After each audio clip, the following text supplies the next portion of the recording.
আজকে আমরা বাংলাদেশের সকল জেলা প্রশাসক, সকল সরকারি এবং বেসরকারি হসপিটালের যারা প্রশাসনে আছেন, দায়িত্বে আছেন, তাদের কাছে চিঠি পাঠাচ্ছি। পাশাপাশি যে সমস্ত বড় বড় কবরস্থান আছে, সেই কবরস্থানের যারা প্রশাসক আছে তাদের কাছেও চিঠি পাঠানো হচ্ছে। যারা মারা গিয়েছেন, কে তাদেরকে নিয়ে গেছেন, কোথায় দাফন করা হয়েছে, এই যে বিষয়গুলো সবকিছু আমাদের তদন্ত সংস্থার পক্ষ থেকে সংগ্রহ করা হবে। এই সব বিষয়ে তথ্য আমরা তাদের কাছে চেয়েছি।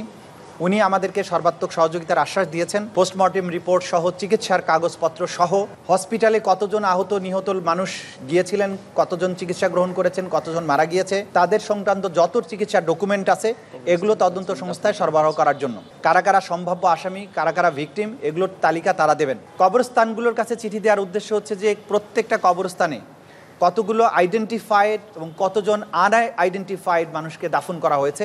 মূলত এই একটা তদন্তের সূচনা লগ্নে যে প্রাথমিক জিনিসগুলো আমাদের দরকার, সেগুলো আমরা কালেক্ট করার জন্য চিঠি দিয়েছি। আরেকটা চিঠি আমরা দিয়েছি সকল মিডিয়া হাউসগুলোকে, সেটা প্রিন্ট এবং ইলেকট্রনিক মিডিয়ার যারা প্রশাসনে আছেন তাদের কাছে চিঠি দিয়েছি যে আপনাদের কাছে আগস্ট বা জুলাই বিপ্লবের যত ডকুমেন্টস আপনাদের ক্যামেরায় ধারণ করা আছে, কিছুর কপি আমাদেরকে সরবরাহ করার জন্য, সেটাও আমরা রিকোয়েস্ট করেছি। আশা করছি সেগুলো আমরা পেয়ে যাব। আমরা আজকেও বিকেলবেলায় আরও দুটো হসপিটালে পরিদর্শনে যাব। বিস্তারিত তদন্তের সময় এটা থাকে না, আমরা মোটামুটিভাবে দেখতে যাচ্ছি যে গ্র্যাভিটিটা কী ছিল।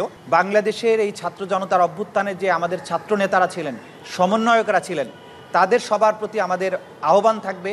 ফোরফ্রন্টে ছিলেন, ফিল্ডে ছিলেন, আপনারা দেখেছেন ঘটনাগুলো কিভাবে ঘটেছে। অর্গানাইজড ওয়েতে এই তদন্ত সংস্থাকে সহায়তা করার জন্য আমরা অনুরোধ করছি।